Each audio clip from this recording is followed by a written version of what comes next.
Ante las mareas de todos los días,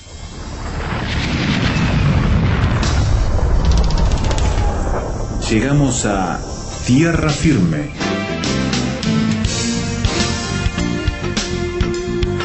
Diálogos de actualidad con Salvador de Lutri.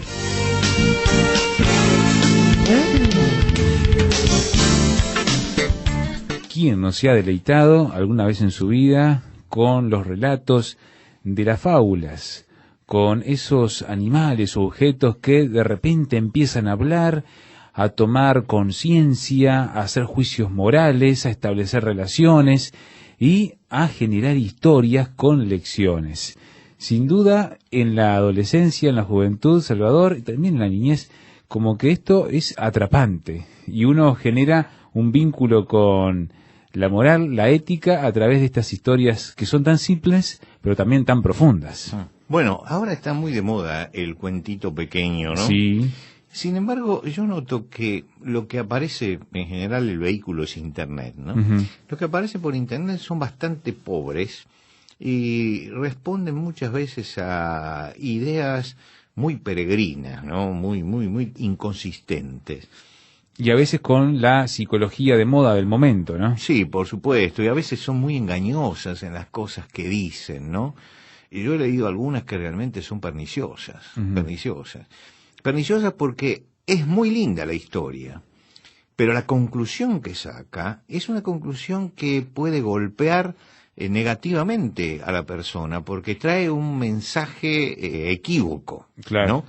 Recuerdo una donde se hablaba de un señor que llevaba el agua de un lado a otro con 2 cántaros. Y uno de los cántaros estaba rajado. Por lo tanto, el cántaro que no estaba rajado llevaba mucha más agua al final que el otro. Entonces él siempre se quejaba de su cántaro defectuoso, ¿no? Hasta que un día, en el lugar por donde él pasaba con el cántaro defectuoso, salían flores. Y entonces la conclusión era que uno no tenía que quejarse de sus defectos, porque sus defectos daban buenos frutos, ¿no? Y eso, en vez de decir, bueno, si uno tiene un defecto hay que solucionarlo, ¿no? Decir que del cántaro sano no sale nada, pero del otro salen flores, es una conclusión bastante perniciosa, sí, para el que la sigue, ¿no? Bueno, de eso hay mucho en este momento en Internet, pero no es lo que enseñaba la fábula tradicional, porque la fábula tuvo mucha importancia en la educación popular, la educación del pueblo, y sobre todo en la educación en valores. Mirá. Porque la fábula tenía que ver con los valores, claro, ¿no? Claro. Nace del análisis del alma humana y saca conclusiones. Porque, ¿qué es una fábula? Bueno, una fábula es un cuento, es un relato breve, sí, y ficticio. Escrito, a veces algunos están escritos en prosa, otros están escritos en verso, y los protagonistas son animales o personas u objetos que hablan, sí, que conversan. Sí, sí. Y por supuesto que las fábulas han formado arquetipos. Es decir, si en una fábula aparece un zorro, uno sabe que es la astucia. Y si aparece un lobo, ¿no? Uno sabe que se va a comer algún personaje, claro, ¿no? Claro. Lo que quiere decir que ha creado ciertos arquetipos, como el búho es la sabiduría, ¿no? O la paloma es la inocencia. Quiere decir que la fábula ha creado toda una serie de arquetipos. Pero lo interesante es que la finalidad con que se escribían las fábulas o con lo que se transmitían de padres a hijos las fábulas, se las transmitían en el pueblo, en lenguaje oral, que era el vehículo, se transmitían de padres a hijos, de abuelos a nietos, ¿no? Y la fábula se hacía con una finalidad de educar. Por eso al final tenía lo que se llama una moraleja, ¿no? Es decir, una conclusión que a veces aparecía al final, a veces aparecía al principio, ¿no? Porque se decía que este principio que se enunciaba, claro, es lo que le pasó al mono cuando, y de ahí salía la fábula. Entiendo. Y a veces no se enuncia. Simplemente la fábula está ahí y uno tiene que sacar solo la conclusión de lo que ha visto, ¿no? Ahora, la fábula es muy antigua. Se dice que hay fábulas que se han encontrado en tablas de arcilla en la Mesopotamia hace 4.000 años atrás. ¿Es verdad? Y en la Biblia hay fábula. Mira. Es decir, en el libro de Jueces hay una fábula muy interesante que en algún momento podemos detenernos en eso. Quiere decir que donde hablan los árboles hacen una convención y hablan, ¿no? Quiere decir que es muy antigua la fábula y era una forma de educar sin que haya una doctrina moral detrás, ¿no? Es decir, no hay una organización del pensamiento no, es la conclusión que se saca de la vida real. Yo digo que la fábula surge del pueblo, ¿no? Bien. Es el pueblo, no es el moralista que sentado en el escritorio elabora toda una moral y la explica a través de la fábula, sino que es el pueblo que va entendiendo ciertas cosas y las pone en fábula. Un valor, digamos. Claro, y bueno, el fabulista más antiguo que nosotros conocemos, del que tenemos memoria, es Esopo. Sí, sí. Esopo, el famoso fabulista griego. La pregunta es si Esopo existió, ¿no? Porque tanto la misma pregunta que se hace con Homero como Esopo son personajes que uno no sabe si han existido o no han existido. Ahora, ¿cuáles son las cosas que sabemos de Esopo? Que cuenta la historia, que cuentan los que después recogieron.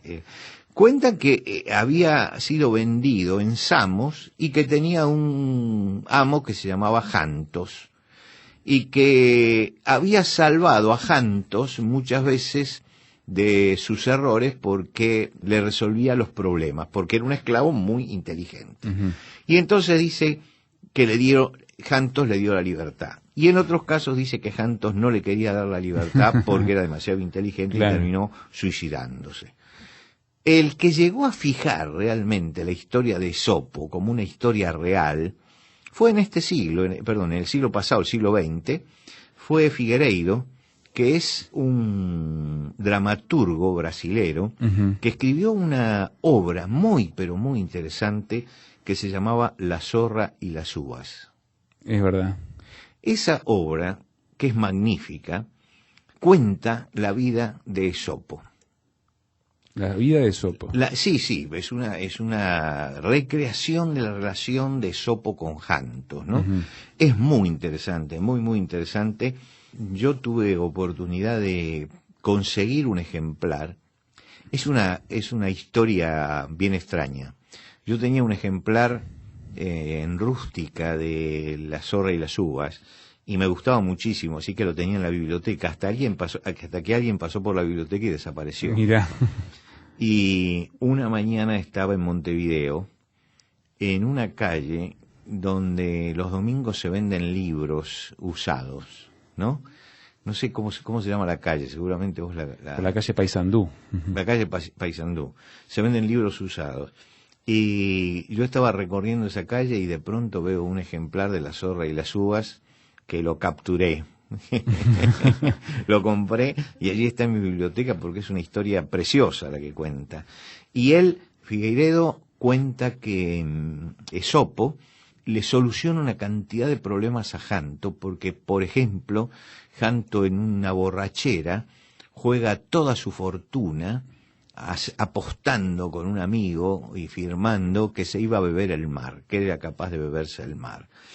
Y entonces ve que va a perder toda su fortuna y lo llama a Esopo y Esopo le dice, ¿qué es lo que hago? Y Esopo le dice, bueno, bébete el mar. Claro. Y es interesante el tira y afloja que hay en la comedia, porque Esopo le dice, bueno, pero has prometido eso, bébete el mar. Y cuando él ya se cree perdido, Esopo le da la solución y le dice, bueno, tú tienes que llamarlos y decirle que estás dispuesto a beberte el mar, pero que ellos separen toda el agua de los ríos y corten todos los afluentes porque quieres beberte únicamente el mar. Después que ellos hagan eso, tú te vas a beber el mar. Sí, sí. Entonces él va y como los otros no pueden cortar los afluentes, entonces no puede demostrar tampoco que se bebe el mar. Lo interesante de la obra es que se llama La zorra y las uvas porque Esopo mira la libertad como la zorra mira las uvas, deseando comerlas. Claro. Y se las pide a Jantos, le pide la libertad, y Jantos no se la da. Y entonces hay un monólogo final muy interesante, donde Esopo se suicida tirándose a un precipicio, pero antes le dice Jantos, ningún hombre no está maduro para la libertad. Todos tenemos madurez como para ser libres. Dice, ¿dónde está? La última frase es, ¿dónde está el abismo que tienen preparado para los hombres libres? ¿No? Es decir, él estima su libertad, ¿no? El otro le decía que no, porque no estaba maduro, ¿no? Como en la historia de la zorra y las uvas. Y entonces él cuenta la fábula de la zorra y las uvas. Quiere decir que, bueno, esto es una historia ficticia, no sabemos hasta dónde es real, ¿no? Sí. Pero la estructura de la fábula de Esopo es muy sencilla. Se plantea un conflicto entre dos figuras que generalmente son animales, ¿no? Después, los personajes actúan frente al conflicto y se evalúa el comportamiento. Al final se evalúa el comportamiento, es decir, cómo fue el comportamiento, qué resultado se saca de todo eso. Por ejemplo, en la zorra y las uvas. Dice, estaba una zorra con mucha hambre y al ver colgada de una parra unos deliciosos racimos de uva, quiso atraparlos con la boca. Ahí está el conflicto. Sí. ¿Cómo lo resuelve? Dice, mas no pudiendo alcanzarlo, se alejó diciéndose, no me agrada, están verdes. Claro. ¿No? La conclusión, nunca traslades la culpa a los demás de lo que no eres capaz de alcanzar. Quiere decir que esa es la estructura de la fábula, que es una estructura bien interesante, plantear el conflicto, buscar una solución y evaluar si esa solución es verdadera o no, que es algo muy importante también para tener en cuenta en la vida. Porque en definitiva, ¿para qué se escribe la fábula? Para presentar conflictos que son ficticios, pero para que uno los aplique a su propia vida. Y el conflicto que acá plantean es muy sencillo. Es decir, muchas veces quiero alcanzar cosas que no puedo porque no tengo la capacidad de alcanzar, y entonces le traslado la culpa a los otros, sin darme cuenta de que soy yo el que tengo una limitación allí. Claro. Y la zorra lo que hace es no admitir su propia limitación. Lo que quiere decir que Esopo era un buen analista de la condición humana, y como buen analista de la condición humana, sacaba sus conclusiones. Bueno, le dejamos a usted para que saque sus conclusiones de esta fábula de Esopo, la zorra y las uvas, y ya venimos a seguir charlando sobre las moralejas y lo que querían enseñarnos los que las enunciaban, para que hoy también, siglo XXI, las recuperemos.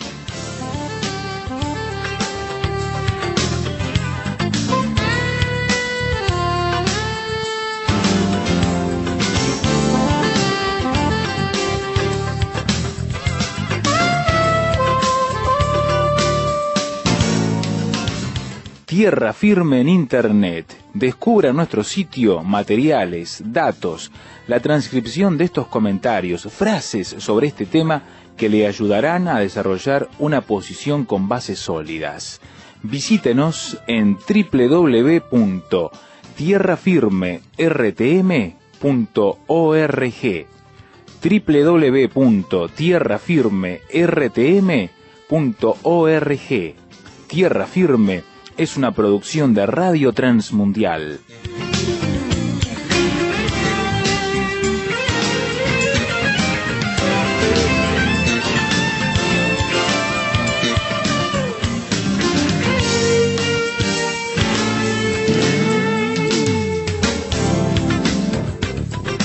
Seguramente todos tenemos alguna fábula que nos resulta conocida, la repetimos, la utilizamos reiteradamente. Conozco algunas personas que tienen alguna fábula de este tipo, que es la favorita en su lista, y cuando pueden la aplican y la hacen señalar como un principio moral o un valor a recuperar.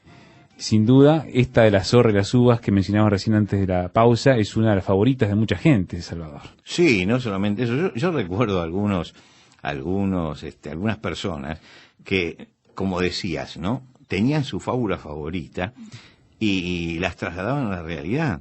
Había un hombre muy emprendedor en Argentina, que emprendió muchas cosas y con mucho empuje y las lograba.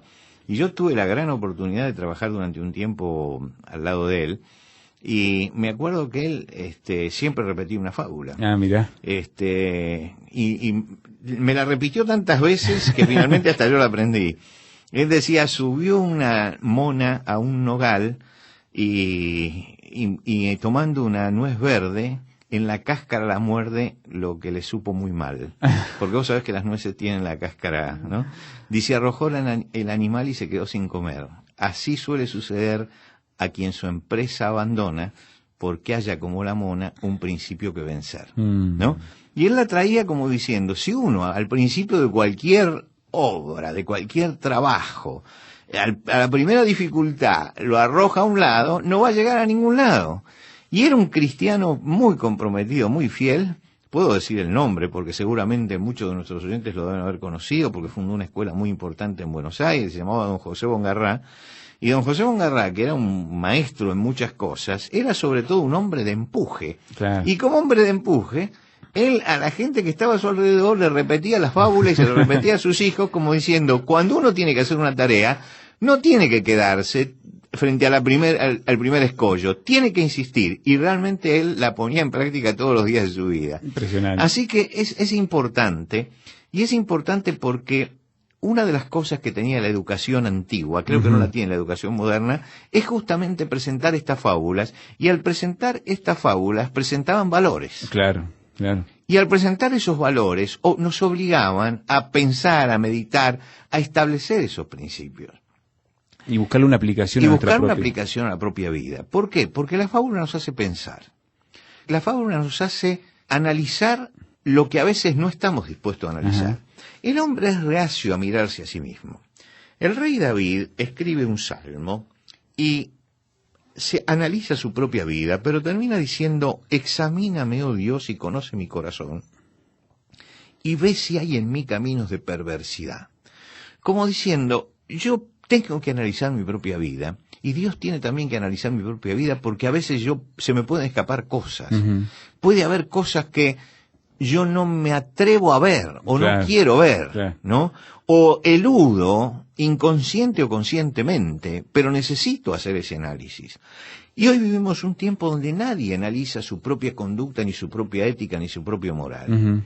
Y creo que es muy importante que todos analicemos nuestras reacciones, analicemos nuestra conducta, analicemos nuestros comportamientos, porque mirando nuestra propia vida sabemos realmente cuáles son los valores que mandan en nosotros, cuáles son los valores que dirigen nuestra existencia, o si estamos viviendo con antivalores.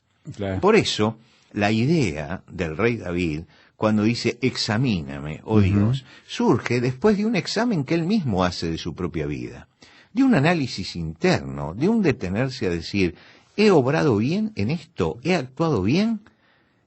No vamos nunca a superarnos espiritualmente si no sabemos analizarnos a nosotros mismos.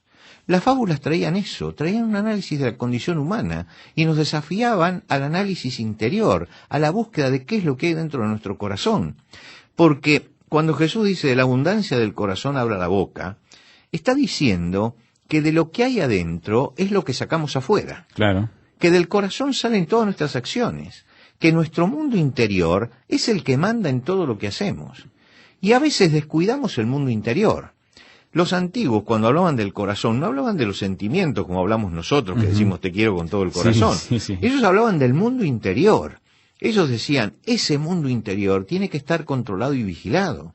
El sabio Salomón en los Proverbios decía, sobre todas las cosas que tienes que guardar, guarda tu corazón, porque de él mana la vida. Es decir, que de las actitudes que toma el corazón, es después los resultados que tenemos en la realidad. Y hoy nosotros nos negamos a ese análisis, nos negamos a entrar dentro nuestro y mirarnos a nosotros mismos. Muchas veces yo me he preguntado, ¿por qué el hombre moderno, contra lo que sucedía con el hombre de la antigüedad, es tan reacio a ver sus propias culpas? ¿Por qué denigra incluso la palabra culpa y huye de la culpa como si fuera un demonio que uno lo tiene que sacar de su pensamiento? ¿Por qué el hombre del pasado tenía mucha más conciencia de esto y buscaba el análisis? Y yo creo que el gran problema, o la gran diferencia, está que el hombre del pasado tenía un camino de salida. Y el hombre del presente se siente tan autosuficiente que ha prescindido de Dios, ¿no? Lo ha dejado de lado a Dios, y entonces no tiene camino de salida. Y al no tener camino de salida, al no encontrar un camino de salida, todo lo que él analice negativamente va a ser una carga, no tiene respuesta para su culpa, no puede solucionarla. Por eso trata de sacársela, ¿no? De alguna manera. Y cuando se toman fábulas de este tipo, lo que se hace es aplicarla a otras personas y no a mi propia condición. Claro. Pero la fábula habla, ¿no? De nosotros habla mismos. Poderosamente, habla de nosotros mismos. Es una actitud moral, es una actitud que uno tiene que tener. Yo creo que cuando nosotros pensamos que nosotros somos los señores de nuestra propia vida y nos manejamos a nosotros mismos, no analizamos nada. Creemos que somos dioses. Cuando empezamos a analizarnos y no tenemos respuesta, entonces caemos en pozos depresivos, porque no hay salida frente a esto. Pero cuando confiamos verdaderamente en Dios, podemos entrar dentro de nuestro corazón y dentro de nuestra vida, y vamos a encontrar la respuesta, y vamos a encontrar la salida. Por eso no hay que tener miedo a analizarse. Analizarse uno, delante de Dios, personalmente, sin intermediarios, sin nadie que se meta en el medio. Yo delante de Dios analizando mi propia conducta, viendo qué dentro de la fábula de la vida, qué animal soy, ¿no? ¿Cuáles son mis tendencias? Y llevándolo a Dios para que Dios corrija todo eso.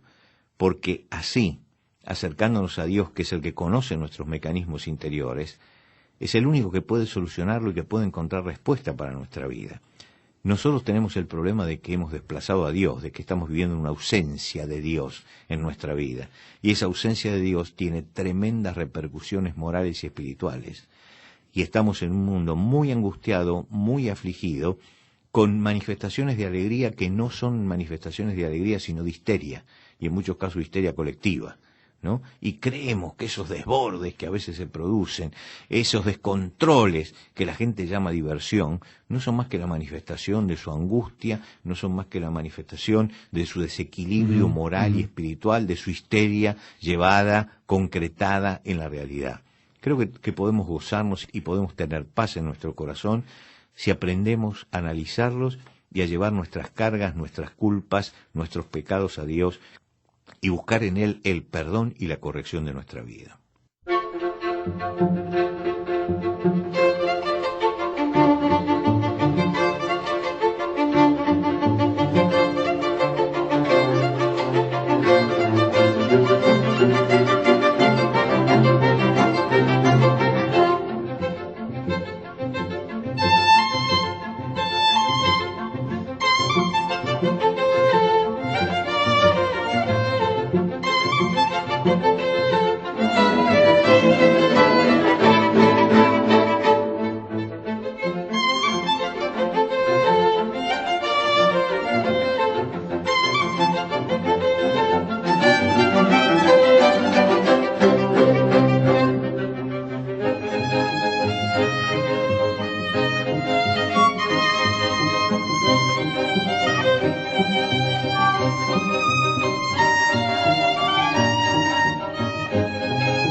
música de Dvorak en Tierra Firme por el Turtle String Quartet. Queremos escucharla a usted ahora opinando sobre esta temática que hemos encarado con Salvador de Lutri. Las fábulas. La primera parte seguiremos porque tenemos más para compartir con ustedes acerca de estos relatos que nos traen enseñanzas. En la próxima edición vendrá la segunda parte. Hoy, entonces, por correo electrónico, tierrafirme@transmundial.org. tierrafirme@transmundial.org, o si prefiere nuestro sitio de internet www.tierrafirmertm.org, donde va a encontrar el audio del programa para escucharlo y descargar también el MP3 gratuitamente, también la transcripción, el texto de la conversación. www.tierrafirmertm.org, entre muchas otras cosas más que va a encontrar en nuestro sitio de internet. Le esperamos allí también y nuevamente a través de esta emisora cuando anunciemos una vez más Tierra Firme.